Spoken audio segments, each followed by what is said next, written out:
Hello, it's John Heaton, and I'm going to do part 2 of my top 30 favourite Beatles songs. I know it's an impossible task and it's very unsatisfactory in many ways, but I had a crack at it and it's only my opinion, so be prepared to be shocked, surprised and delighted in equal measure, probably.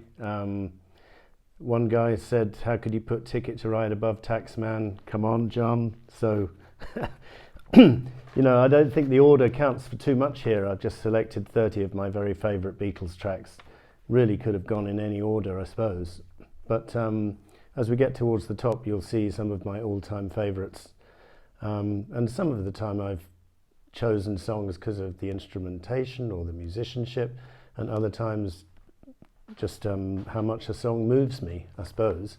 So if I just remind you of the 16 to 30, here was my 16 to 30 list, which I did in my last video, finishing with 16 back in USSR, and then we'll start off with 15, and we're going to go to Rubber Soul, and we're going to choose John Lennon's track Girl, which I think is a superb track, quite mature lyrically, a progression for Lennon from the songs of Help, I think, in terms of how he was exploring lyrical content, influenced by Bob Dylan.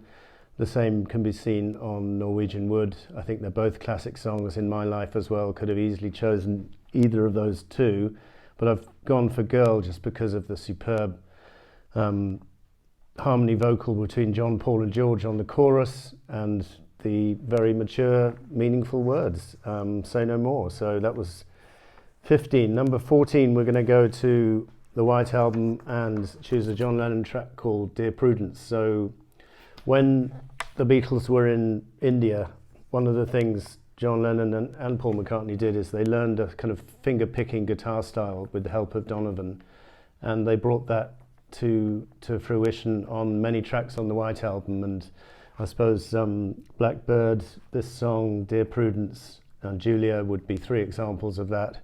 And I just think it's a very mesmerizing song. Packs a really good 1-2 punch at the beginning of the White Album with Back in USSR opening and Dear Prudence second.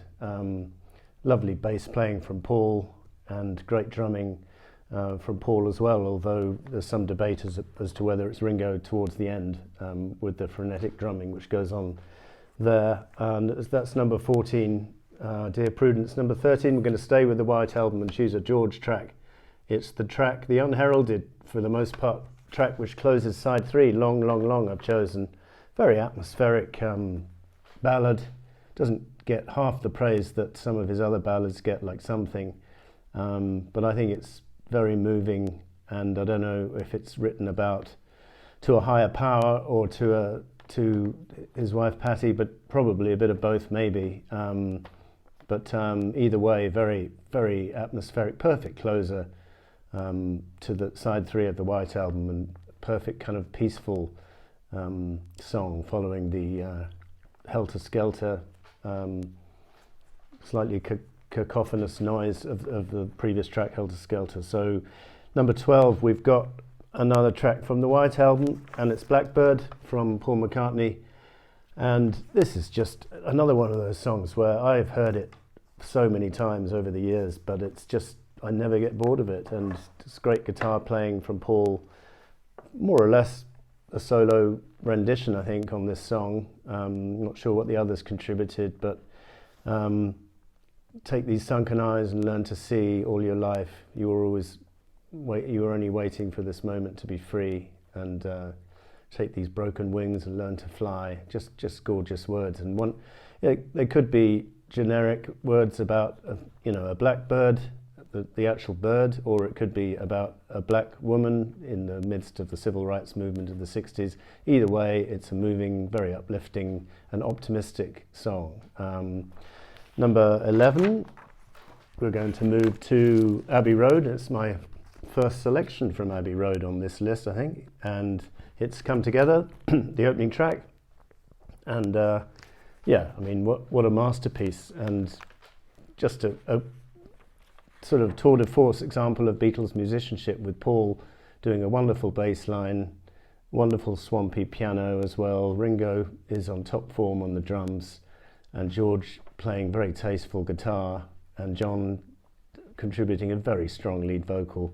And it's a funky track. It may not be the best song structurally ever written, but it really has a groove to it, and it was the perfect opener for Abbey Road. I was reading that Abbey Road was originally intended to open with Here Comes the Sun and that whole side 2 as side 1, and then come together opening side 2, finishing with I Want You, but they reversed that. I think probably was the right decision, but that was quite late in the day when they did decide to reverse that. So we're up to number 10 now, and I'm going to go back to the Let It Be album and choose I've Got a Feeling, which is probably not sort of that heralded amongst the wider public, but I mean amongst the fan base it's always been a favourite, and I think following the Get Back documentary maybe a few more people have come to be familiar with it.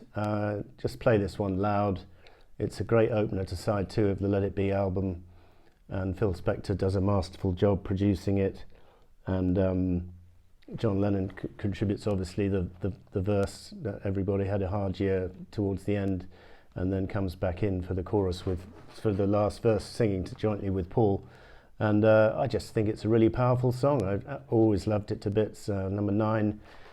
I'm going to go back to the White Album and choose another George track. It's the famous While My Guitar Gently Weeps, featuring Eric Clapton on guitar.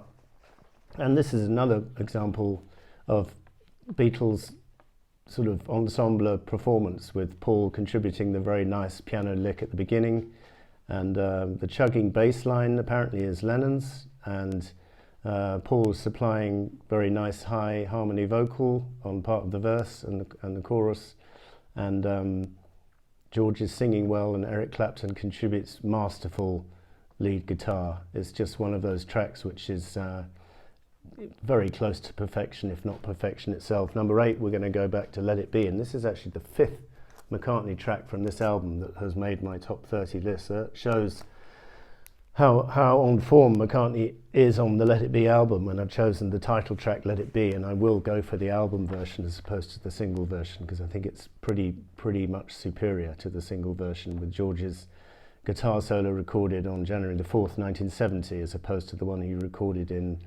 on the 30th of April 1969. And I love the drumming from Ringo in the last verse, you know, where they emphasize the drumming. Some people say it sort of takes over the song, but I think it's perfect. Number 7, we're going to go to Revolver and choose Paul's song For No One. Just a little over 2 minutes long, and it's just perfection. It's a bit of a sad lyric. I'm not sure what it's about, because maybe him and Jane Asher were still going strong at that stage, so I don't think it's autobiographical necessarily, but very sad song, but just a perfect melody, descending chord sequence on the piano, the keyboard, and beautifully sung. And I think this is one of Lennon's favourites as well, quite rightly so. Could have chosen Here, There and Everywhere as well from this album. Paul is on pretty much top form on Revolver, as he is on every album really, but particularly Revolver and Let It Be and the White Album, I would say. So then we've got, what are we up to now? Number 6. We're going to go back to the White Album and choose a big favourite of mine, Sexy Sadie, written about the Maharishi, but he copped out and didn't write Maharishi, what have you done? He cloaked it in these mysterious words about this character, Sexy Sadie, and when they tried out this song, it wasn't especially working too well in the studio, and then Paul suggested adding a piano track to it, and that absolutely makes the song. And again, another example of how the Beatles worked together. It wasn't just the White Album, the lead singer Beatle with the rest of them as backing musicians. They really worked out the arrangements together very well on this song, for example. Obla Dee is another example. Happiness is a Warm Gun. The list is endless, really, and so I think it's a pretty ensemble effort, and Ringo, I think he says it's more of a group effort than Pepper, because they were all in the studio recording stuff together rather than overdubbing parts, etc. So Sexy Sadie, wonderful melody, very, very good words, and just great musicianship. Love it. Gonna go back to Abbey Road now for number 5, and it's You Never Give Me Your Money, the tour de force song from Paul, which is actually 3 songs in one, with the gorgeous opening piano verse, which is reflecting the business differences and difficulties they were having at the time with Alan Klein coming in, and then out of college, money spent, don't pay money, you don't pay rent, don't even know the time, you don't mind. And I think Ian MacDonald says that this was the unconscious start of his solo career. Oh, that magic feeling, nowhere to go. The last sequence of the song, One Sweet Dream, step on the gas and get in the limousine. Soon we'll be away from here. Step on the gas and wipe that tear away. Sorry, I got the words a bit mixed up there, just speaking off the top of my head. But you know the song backwards. It's just absolutely brilliant. And John in Playboy was rather unkind, saying that it's not a proper song because it's just 3 songs stitched together. Well, so was Happiness Is a Warm Gun, and that was a classic. So why not? The same goes for this song. I think it's absolutely brilliant, and that's why it's number 5 on my list. Number 4, we're going to go back to the White Album again and choose John Lennon's track from side 2, I'm So Tired. That made James Griffith's list, I seem to remember. It's a big favourite of mine. As James said, it's kind of gives you a little bit of a sneak insight into Lennon's psyche at the time. He wrote a lot of these songs in the Rishikesh camp of the Maharishi, but you wouldn't know it from some of the words, like Your Blues and this one. But just, basically, I think he was a bit of an insomniac as well, and so this reflects that, and I just think it's brilliantly sung, and John agreed and said his was one of his favourites of all his songs, I think. And great backing harmony vocal from Paul, and just a very atmospheric piece, and that's why it's so high on my list. Number 3, we're going to choose a track from John on this album, Yellow Submarine. We're going to choose Hey Bulldog, of course, which is an absolutely superb rocker, absolutely spellbinding vocal from John, and I think Ian MacDonald called it an over-spontaneous bass line, but I think it's an absolute brilliant bass line, as is his bass line on Something, for example, which I think also some people have said is a bit over-exuberant, but I think it kind of makes the song, and the vocal is very powerful, and the piano riff is very memorable. And just play this song loud. I think it's a big favourite of a lot of musicians, including Jeff Lynne, I think Dave Grohl, other people have performed this song over the years. And it's getting more recognition, although it is probably not that well known. Wasn't on the red or the blue or anything like that. Number 2 we're up to, and it's Here Comes the Sun from George Harrison, which opened side 2, and it's just one of the most gorgeous, uplifting songs of all time, and deservedly high on my list, this high on my list. I don't think John Lennon featured on this song, but the 3 of them really nail the backing track. Gorgeous bass from Paul, brilliant drumming from Ringo, and what is not a very straightforward time signature, and great harmony vocals, or joint vocals between Paul and George all the way through the song, really, and beautiful acoustic guitar playing. It's just one of those Abbey Road tracks which never fails to put a smile on your face. And again, I've played this song must be hundreds or thousands of times over the years, and I'm not sick of it one bit. So number 1 on my list, and this is going to surprise a few of you, but I'm not ashamed to say it is the Paul McCartney track from the White Album, I Will, which was, I think, written in Rishikesh again for Linda, who he was shortly to get together with. As reflected in the lyrics, he had Linda on his mind. Who knows how long I've loved you? You know I love you still.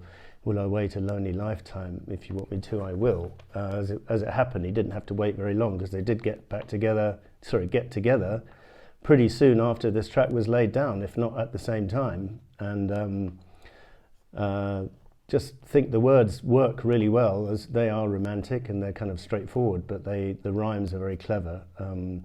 And the last verse is just for if I ever saw you.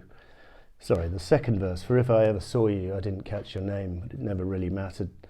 I will always feel the same. And then the middle 8 is just lovely as well. Love you forever, and forever love you with all my heart. Love you whenever we're together. Love you when we're apart. And then the guitar line comes down and it goes into the last verse. And when at last I find you, your song will fill the air.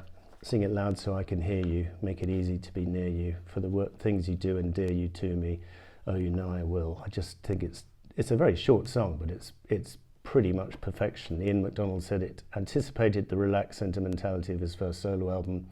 You know, people always talk about Patti Boyd being lucky having Layla, Something and Wonderful Tonight, having 3 songs written about her. But what about Linda having this song, Maybe I'm Amazed, and Every Night, written about her in the kind of formative years of their relationship, she and Paul, because those are 3 of Paul's all-time golden nuggets. And I just think there's so many things to love about this song. The melody is obviously gorgeous, and it sounds so effortless, although they did take 67 attempts to try and record it. John is sort of supplying percussion along with Ringo. I don't think George features.